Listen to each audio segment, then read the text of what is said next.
In other news, a controversial compromise now reached between the Israeli government and residents of the illegal West Bank outpost of Evyatar. The outpost's residents agreeing to vacate, and the coalition in turn agreeing not to demolish the present structures and to instead immediately build a new yeshiva. And in the meantime, the IDF will use the site as a makeshift military base, and the government will meet to reconsider the outpost's legal status, meaning that in the near future, the settlement of Evyatar may be legitimized. Of course, not everyone is very pleased about the so-called compromise, and here to discuss is political commentator Tammi Molad Hayo and Jeremy Saltan, political strategist and director of English operations for Prime Minister Bennett's Yamina party. Thank you both so much for being with us. Tammi, I'm going to begin with you. I know that residents of Evyatar overwhelmingly agreed to this measure, as did Defense Minister Gov't and Prime Minister Bennett and several other top officials. What do you think? I think it's outrageous. Of course, they agreed. There's no compromise here. At the end of the day, this illegal settlement is staying in its place, and the Israeli government is actually giving it an okay to go stamp, which is unbelievable.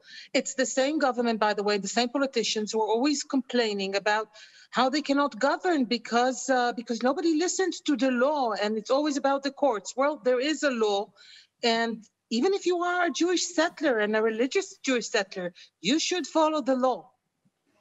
Jeremy, very similarly, Joint List Knesset member Aida Thomas Sliman says that the deal legitimizes settler crimes. You disagree?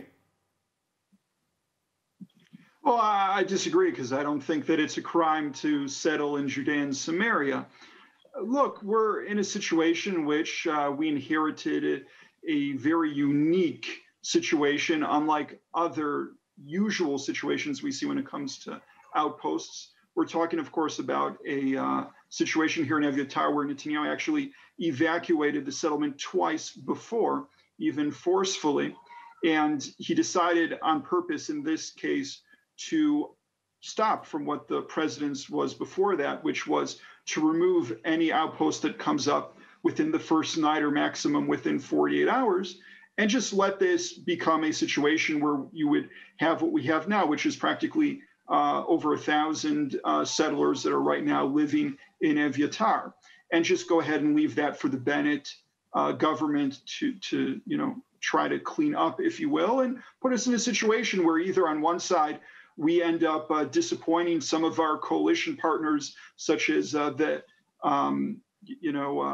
people within Mansour Abbas's party, or various aspects, of course, within the opposition, such as the Joint List MK that you mentioned there at the outset, or various NGO activists, such as, of course, Tammi.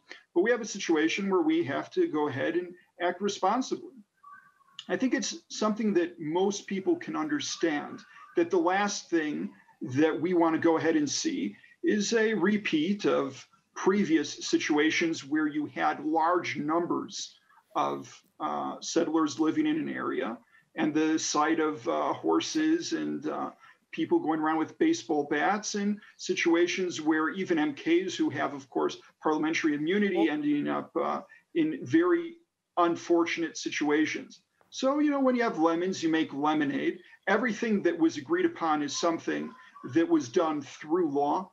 I can tell you that everything has been checked. There are a few loose ends that we're still dealing with, of course, but this is something that everyone feels comfortable with, including Defense Minister Gov't, who, of course, is not exactly the champion for the settlement enterprise. Right, well, Tammi, I want to give you a moment. Yeah. Yes. Yeah. Well, no. It's not about settlers, Judea and Samaria. It's not about Palestinians. It's about the rule of law. In Israel, it seems like the rule of law works only when it's convenient, and whomever is in power, if it works for them, then okay, there are laws and there's a law and order, and if not, not. Well, it's not allowed to build against the law. It's not allowed to build a settlement against the law, whether it's in Judea and Samaria, whether it's in Tel Aviv, it doesn't really matter. On top of all of that, there's also the question of Palestinians, the private lands, the statute of international law and the rest of it. But that's not really the question here, Jeremy. The question is whether or not this government is going to follow the Israeli law, which, you know, there are members of This Knesset. government is. This is the law. The law says that if you want to build a settlement, I'm sorry, you have to Tammi. do it according to the law. Does this decision give tacit question. approval? Does this decision, in your opinion, give tacit approval to others to follow Evyatar's suit and to build illegally in lands that they argue is available? Of course it does. It means that you can do whatever you want and then you negotiate with the government. It can't work this way. It can't work in Judea, Samaria. It can't work in Tel Aviv. It can't work in Haifa. It can't work anywhere. Either we have laws or we don't have law. You can't do whatever you want just because you believe you're right. Jeremy, if you're right, well, you know, the settlers, they have Naftali Bennett as prime minister now. Well, go for it. Pass a law. But as long as it is a settlement against the law, they should all leave yesterday. All right, Jeremy, final comment. I can tell you after speaking with, sure. Yesterday, you know, I was briefed by the Prime Minister, the Interior Minister, and a lot of the other government officials that are dealing with this very sensitive issue. Everything that we are doing here is based and rooted in law. Anything we do will hold up within any Israeli court. And that is really a situation that needs to be understood.